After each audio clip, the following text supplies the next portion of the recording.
à tous les deux. Merci d'être parmi nous. On va démarrer peut-être par un premier tour de présentation et chacun va présenter en quelques mots son activité. Emmanuelle, vous êtes directrice commerciale de Médiarhythmics. Est-ce que vous pourriez présenter ce spécialiste de la tech? Avec plaisir. Bonjour à tous. Médiarhythmics est un éditeur de CDP, une Customer Data Platform. Et on permet à nos clients d'utiliser les données transactionnelles et comportementales de leurs clients à des fins marketing et publicitaires. Donc, juste pour donner un petit peu de contexte sur Médiarhythmics, on existe depuis 10 ans, on a fêté nos 10 ans cette année.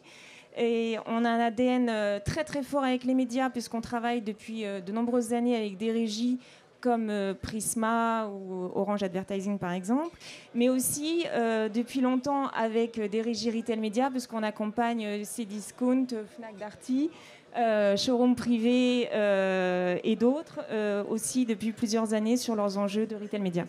Et on a le plaisir d'ailleurs d'accueillir Frédéric Eschenbaum qui est Head of Sales de la régie de Fnac Darty. Frédéric, est-ce qu'on peut aussi présenter en quelques mots votre activité? Oui, bien sûr. Bonjour à tous.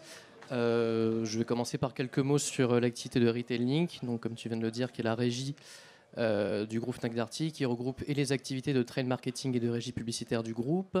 C'est une équipe intégrée au groupe qui s'est lancée en 2017, qui aujourd'hui compte un peu plus de 30 collaborateurs, qui a su démontrer une croissance soutenue et dynamique chaque année. L'équipe initiale comportant 7 personnes, ce qui démontre une croissance importante et qui est une régie retail média omnicanal qui officie sur le marché français. Donc aujourd'hui, on va beaucoup parler d'audience digitale et d'activation digitale.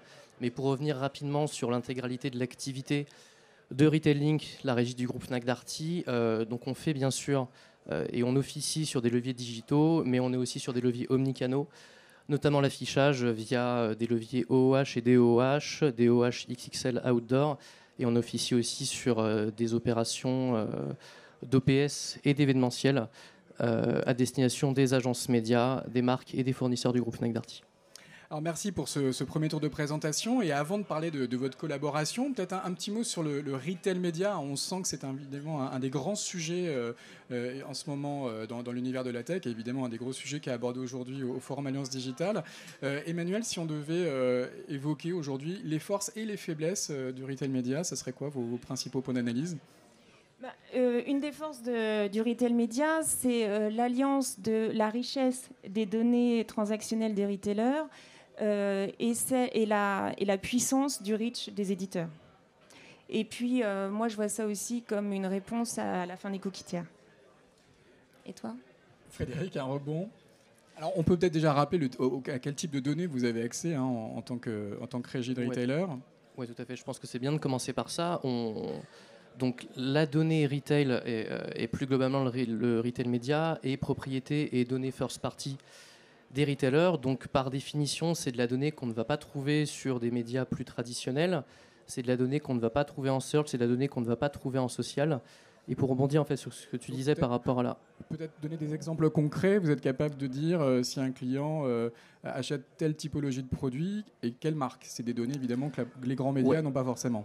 Plus concrètement, en effet, on a accès à toute la donnée CRM propriété des retailers. Donc en ce qui concerne le groupe Fnac Darty, donc nos deux enseignes iconiques Fnac et Darty, qui est complétée aussi par l'intégralité de la galaxie du groupe, donc nature et découverte, et aussi une grosse activité sur le ticketing avec billets réduits qui est Fnac Spectacle.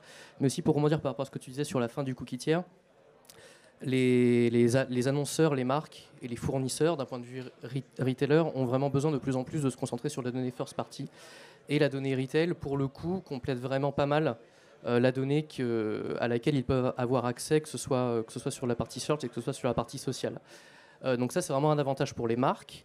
C'est aussi un avantage de coupler en fait, et d'unifier les efforts d'activation marketing et de visibilité entre un fournisseur ou une marque et un distributeur, tout simplement à des fins d'animation commerciale pour aller augmenter les ventes qui sont effectuées sur les produits d'une marque déterminée au sein d'un écosystème retailer, que ce soit en digital ou en magasin pour des retailers qui ne sont pas uniquement pure players.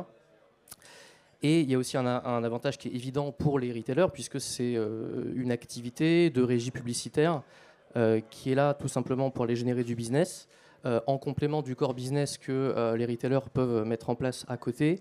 Et on est sur un marché qui est somme toute assez naissant, le retail média, on va dire un sous-segment du marché de la pub. Par exemple, aux États-Unis, ce marché a mis 5 ans pour atteindre 30 milliards. Alors qu'à titre de comparaison, ce marché le marché du search aux États-Unis a mis 14 ans pour atteindre le même montant, le même niveau d'activité, et le marché du social a mis 11 ans. Donc on est vraiment dans une très très très bonne dynamique par rapport à ça. Et en complément de tout ça, et pour finir sur ce point, on a un acteur américain, Amazon pour ne pas le nommer, qui était vraiment... qui dominait, on va dire, jusqu'à il y a peu l'écosystème européen et a fortiori l'écosystème français. Et cet acteur a perdu en 3 ans une dizaine de PDM, tout simplement parce que d'autres retailers se sont musclés et ont lancé ces activités de retail média. Donc là, on est en train de vivre, en complément de la dynamique du marché retail média global qu'on est en train d'observer un petit peu partout sur le globe, un rééquilibrage des activités retail média qui reflète plus en fait la PDM des fournisseurs, des marques et des industriels chez les différents retailers. Alors Emmanuel, donc on le comprend, l'intérêt c'est de s'appuyer sur la qualité, la granularité des données qui sont fournies par les retailers, mais de pouvoir la rendre disponible sur d'autres environnements médias en extension d'audience. C'est ça la grande valeur ajoutée de Médiarythmique sur le cas que vous voulez évoquer ce matin. Oui, en effet, parce que les retailers, comme je le disais tout à l'heure, ont des données très très riches, mais n'ont pas forcément les espaces pour les exploiter et pour livrer les campagnes des annonceurs. Et c'est en ça qu'ils ont besoin de s'allier avec les éditeurs. Alors on a un slide qui montre un petit peu vos différents métiers. Peut-être que vous pouvez le commenter. En effet, notre plateforme Médiarythmique permet d'emborder tout type de données. Des données de CRM, des données de navigation, des données de campagne, des données transactionnelles, des transactions en magasin, mais aussi des transactions online. Et toutes ces données vont être réunies autour d'un profil unique qui va être enrichi à chaque événement. Donc un événement, ça peut être la consultation d'une page web, une mise en panier, une transaction dans un magasin, etc. etc.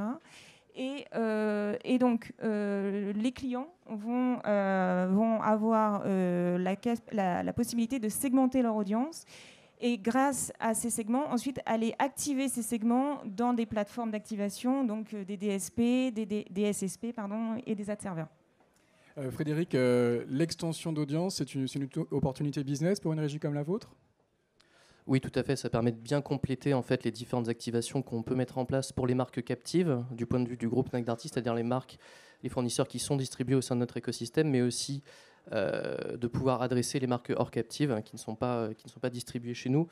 Pour revenir du coup sur la partie segmentation et pour compléter ce que tu viens de dire, via notre partenariat, on est en mesure de capter toute la donnée navigationnelle et toute la donnée transactionnelle, donc c'est-à-dire grosso modo la donnée intentionniste et la donnée d'achat, que ce soit sur notre écosystème e-commerce, donc sur les sites fnac.com et darty.com, mais aussi en remontant les actes d'achat qui sont traçables via les encartés du groupe Fnac Darty. Donc on a 8 millions d'encartés aujourd'hui, dédupliqués sur les 2 enseignes principales du groupe que sont Fnac et Darty. Et à partir de ça, on peut vraiment unifier une base avec un ID unique, grâce à notre partenariat tech, qui nous permet de créer ça, qui nous permet de créer différentes audiences, donc de l'in-market, du navigationnel, de l'intentionniste, du transactionnel, de la donnée CRM un petit peu plus classique, mais aussi pas mal de segments, on va dire, custom et un petit peu plus exotiques. Des personas, on en a 35 aujourd'hui, qui nous permettent d'activer pour le compte des marques en extension d'audience pour unifier en fait la puissance et la granularité des audiences qu'on peut avoir à la puissance de médias tiers. Et ça, c'est vraiment très important. C'est-à-dire que le retail média n'a pas, ou plutôt la data retail, l'audience shopper, on va dire, n'a pas vocation à être activée uniquement en digital, en plus a fortiori, au sein de l'écosystème des différents retailers, mais aussi à être activé ailleurs, tout simplement pour avoir une meilleure couverture sur cible, pour avoir une extension de reach et pour aller générer du trafic qualifié, que ce soit pour les marques captives ou pour les marques hors captives. Sur ce point justement de l'extension d'audience, on peut doubler sa couverture en travaillant avec MediaRhythmix. On la double, on la triple, on la quadruple, ça va dépendre de la cible, ça va dépendre de l'audience, mais par exemple, un petit peu plus concrètement, aujourd'hui, on a 45%, enfin 43% plus précisément, de l'activité de la régie et retailing qui se fait sur des marques hors captives, tout levier confondu. Et on a 33% de notre activité digitale, donc la commercialisation des leviers digitaux de la régie, qui se fait sur des marques hors captives. Pourquoi ? Tout simplement parce qu'on est en mesure de créer ces audiences-là et d'aller les activer partout sur le web et pas uniquement sur nos écosystèmes, tout simplement pour servir des marques qui ne sont pas forcément des marques high-tech, des marques du monde de l'édition ou des marques des industriels du gros et petits électroménagers, mais des compagnies aériennes, de la banque assurance, etc., etc. Emmanuel, sur cette question de la segmentation, la création des segments, c'est un défi parce qu'on sent qu'on a beaucoup plus peut-être d'opportunités qu'on en avait avec les médias traditionnels. Oui, en effet. Et ce que je voulais rajouter par rapport à ce que disait Frédéric, c'est que MediaRhythmix se positionne en tant que tiers de confiance. Comme je disais, on a à la fois des clients retailers et des clients médias, et on permet des échanges de segments en toute sécurité et dans un environnement complètement sécurisé. D'accord. Et sur le volume, la quantité de segments, c'est une belle opportunité pour les annonceurs, évidemment, d'être beaucoup plus précis, de pouvoir évidemment cibler des gens appétents à leurs produits, à leurs marques, mais éventuellement aussi identifier des gens qui achèteraient peut-être des produits d'un concurrent. De par toutes les sources de données qu'on va onboarder, en effet, ça permet des ciblages extrêmement précis, d'aller jusqu'à l'achat, la mise en panier, et donc dans ce cas-là, l'annonceur a la segmentation la plus fine et précise possible. Ouais. Et on le disait, avec en plus une couverture qui peut être multipliée par 2, 3 ou 4 grâce à des partenariats. Ou 5. On peut peut-être évoquer des cas concrets justement de partenariats médias. Emmanuel ou Frédéric ? Tu voulais donner quelques retours d'expérience ? Alors, partenariat média à proprement parler, on n'en a pas vraiment de spécifique. En fait, on va diffuser. En fait, ça va vraiment dépendre de la campagne, de l'objectif de la campagne et de la marque ou de l'industriel qu'on accompagne. Donc, peut-être pour répondre à ta question un petit peu plus concrètement, je peux revenir sur des cas concrets de comment est-ce qu'on a accompagné certaines typologies d'annonceurs, plutôt hors captive que captif, parce qu'en fait sur des marques captives c'est assez évident de voir comment est-ce qu'on peut activer du retail média et comment est-ce que des segments in-market ou intentionnistes peuvent permettre de servir un Samsung, un Microsoft, un Whirlpool, etc. Par contre sur des marques de compagnies aériennes par exemple, on peut y avoir accès par des segments tourisme qu'on peut construire à partir de personnes qui achètent certains livres, à partir d'intentions d'achat et d'achat du rayon bagagerie aussi.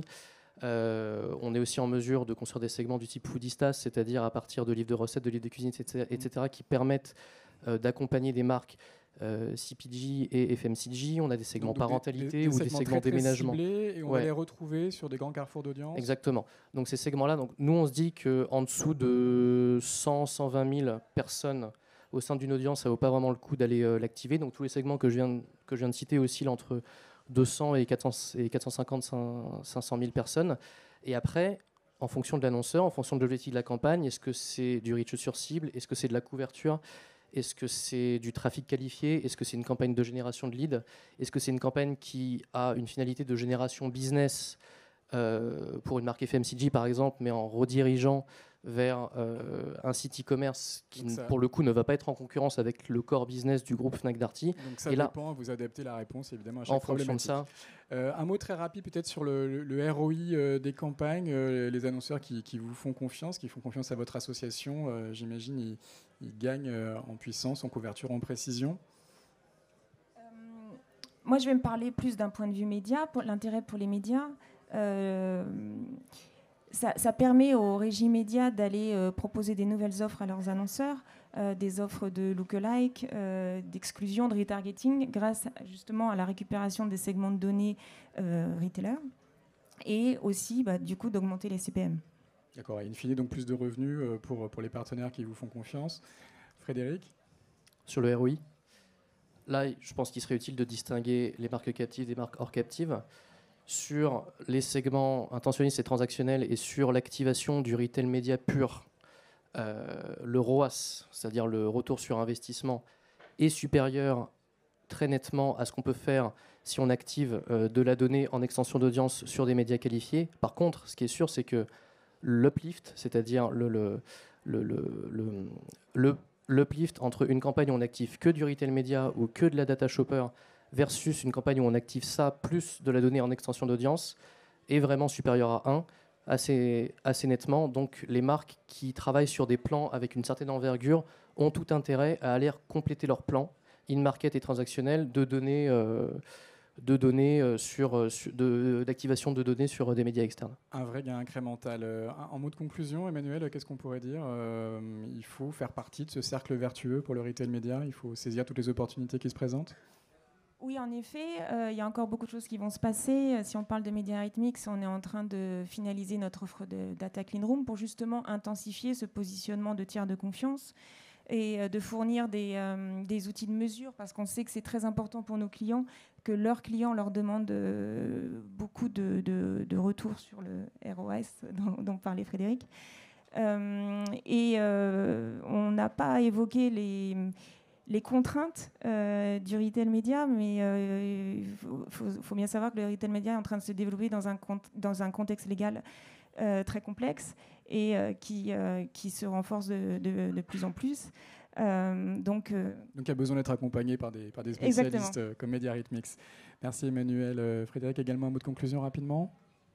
Sur la mesure peut-être. Donc sur la mesure digitale, Retail Link est plutôt au point depuis plusieurs années dessus, l'écosystème aussi. Par contre, comme je disais en introduction, on a une activité de régie omnicanal et la plupart des fournisseurs du groupe qu'on accompagne nous challenge beaucoup sur les activations omnicanal, pas que du digital, pas que de la data, pas que un objectif de génération de vente e-commerce, mais aussi de l'activation magasin, de l'écran et du média externe du type télé, radio, etc. etc. Donc venir muscler la mesure pluri et omnicanal et pas que se concentrer sur la partie digitale, je pense, va vraiment être l'enjeu pour une régie telle que nous de demain. Merci Frédéric. Est-ce qu'on a une question pour nos deux invités, très rapidement? Avons-nous une question? Attention, je pose la question une dernière fois. Une question peut-être? Non. Eh bien, j'imagine qu'on a été très clair. On peut applaudir Emmanuel et Frédéric.